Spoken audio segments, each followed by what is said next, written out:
And those that raided Mar-a-Lago, they were putting documents all over the floor. Remember that famous picture? All over, said confidential, said presidential, said all sorts of things. And it was supposed to be there like it was that way when they raided. It wasn't that way. They put them there, took the picture, and released it illegally to the press. They took my medical records, my passport, my birth certificate, and apologized. They even brought a safecracker. This is a professional safecracker they brought into Mar-a-Lago. And they broke into my safe. And you know what they found? Nothing. There was nothing there. Nothing there. And zero. According to the Presidential Records Act, which was a big deal, I was supposed to negotiate with NARA, which is exactly what I was doing until Mar-a-Lago was raided by gun-toting FBI agents. I have security tapes of it. I gave them security tapes of everything in a flagrant violation of the Fourth Amendment of the Constitution, which protects the right against unreasonable search and seizure.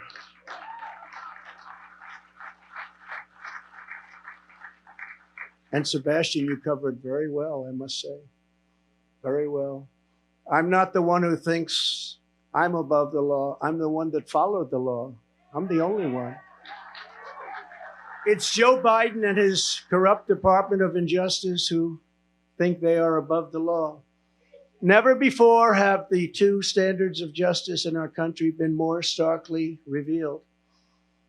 Joe Biden had troves of classified documents from his time as vice president and even as a senator, which was completely and totally illegal. In fact, other senators heard about it. Dick Durbin heard about it. You have to see his response. There's no way that's totally illegal. Took him as a senator out of a skiff.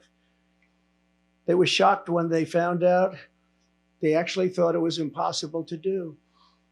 Biden sent 1,850 boxes to the University of Delaware, making the search very, very difficult for anybody.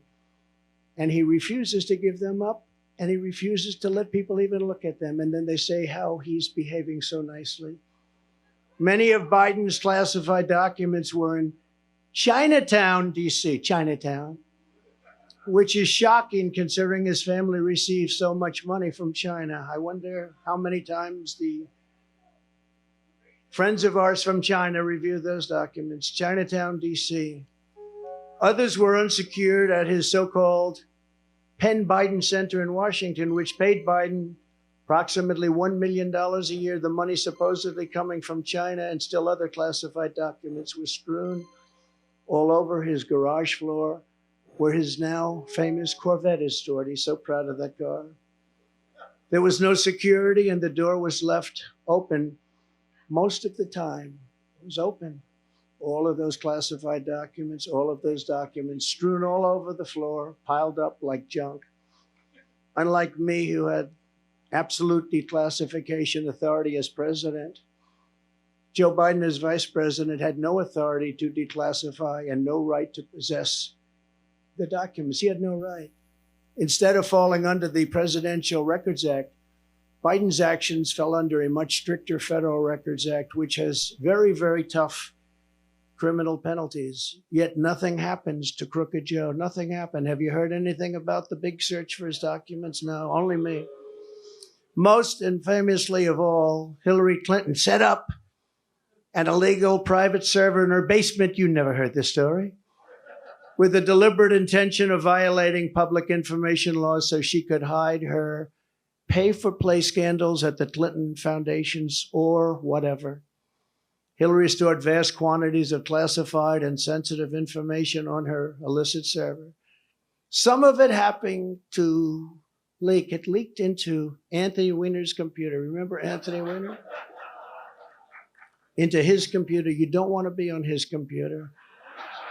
And all of it was illegal because thankfully she was never president. She didn't have the powers to declassify. Thank you. Thank you. She didn't have the powers to declassify. It's a big difference. And neither did Joe. You know, Joe didn't have. Do you mind? Have a drink. It's a little bit cooler than it was. It's pretty hot out here. Thank you. Happy birthday. Happy birthday. Great birthday.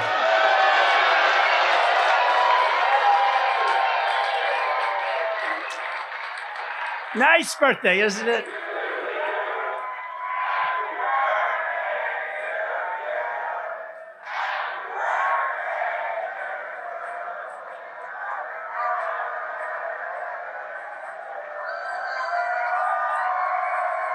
Nice birthday. Wonderful birthday. They were saying happy birthday. I was with Eric and Laura, the kids. Happy birthday, Grandpa. Happy. And I said, oh, great. I just got charged with, they want 400 years approximately.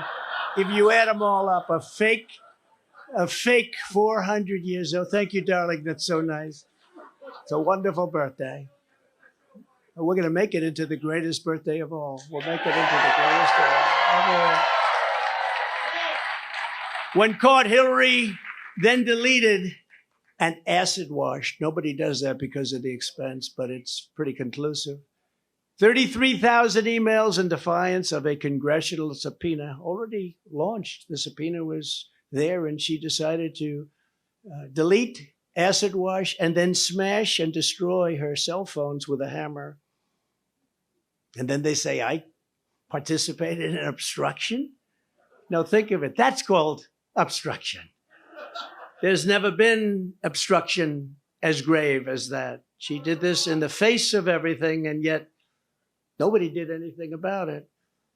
The FBI and the DOJ protected her, did not issue subpoenas, did not use a grand jury, did not execute search warrants, and then the corrupt head of the FBI, James Comey, declared no reasonable prosecutor would bring a case. Can you believe it? And that was just one of many items. Hillary Clinton broke the law, and she didn't get indicted. Joe Biden broke the law, and in many other ways we're finding out, and so far has not gotten indicted. I did everything right, and they indicted me. But, you know, we're serving as a great example. In the case of Bill Clinton's national security advisor, remember that? Sandy Berger. He was caught stealing classified documents from the National Archives, very big ones, very important ones, by stuffing them in his pants. That's pretty. And putting them also in his socks.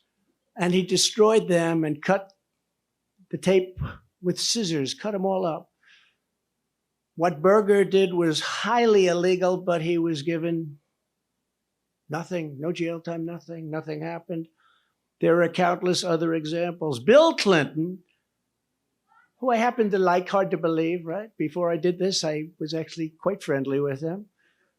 Nice guy. They should have used him a little bit more as an advisor on the 2016 election. He said, you know, you better get to Wisconsin, you're going to lose. No, we're not. You better get to Michigan, you're going to lose. No, we're not. They did. Bill Clinton lost the nuclear codes, and absolutely nothing was done about it. He lost the nuclear codes. The George W. Bush White House lost 22 million emails, a record. NARA cannot assure complete transfer of any of the Bush records. A document shredding truck was spotted on the way to Dick Cheney's house. Can you imagine? Hillary Clinton took hundreds of thousands of dollars worth of furniture, china, flatware, rugs, and more from the White House, and she wasn't prosecuted. How about that one? She took the furniture and the china. How about if Trump did that? You think Trump would have a little problem? The horrific violations of my rights by crooked Joe Biden's weaponized Department of Injustice are unthinkable. It's unthinkable what's happened. So bad for our country. Democrats all, they lawlessly pierced my attorney-client privilege with lawyers. What they did to lawyers, what they have done to our lawyers, all of our lawyers, they've done things that were absolutely horrible and unthinkable. The leaking has been unbelievable and highly illegal. They leak. We've learned more about, from the Washington Post, New York Times, about the DOJ's boxes hoax. It's a boxes hoax. than from prosecutors themselves. We want to read about it. You pick up the Washington Post, which is not doing well, or you pick up the New York Times, but they'll do better now because of these things. You know, this is the only way they survive, but they'll end up dying. But it's not supposed to be that way. We don't want to learn from the Times. We don't want to learn from leaks. We want to learn from the people we're supposed to learn from. It's like a leaking sieve in Washington. But we learned nothing about the Biden bribery scheme or special counsel Robert Hur's investigation. Robert Hur is doing the Biden investigation. He's a very respected, very nice person. Very nice person. Mine's not such a nice person. Mine's a deranged lunatic, which are many times the magnitude of ours in both number and severity. That's the prosecutor that they gave. He has found nothing. He totally exonerated Mike Pence. I'm happy about that. Mike did nothing wrong, but he happened to have classified documents in his house. But they exonerated him, and Biden is a different story. I mean, so much. You have to really think about what I said as a senator. He took all of those documents. It's unprecedented. The prosecutor in the case, I will call it our case, is a thug. I've named him Deranged Jack Smith. I wonder what his name used to be, Jack Smith. It sounds so innocent, doesn't it? Jack Smith. What's his name? Jack Smith. He's a very nice man. He's a behind-the-scenes guy, but his record is absolutely atrocious. He does political hit jobs. He's been known to viciously arrest a certain governor. You know the governor, Bob McDonnell of Virginia, and absolutely ruined his life and the life of his family. All these wonderful family members, I knew them, only to have the case overturned 8-0 by the Supreme Court. He destroyed that man and he destroyed that family. And by the way, I will tell you, I'm here and I love you all and we can take it.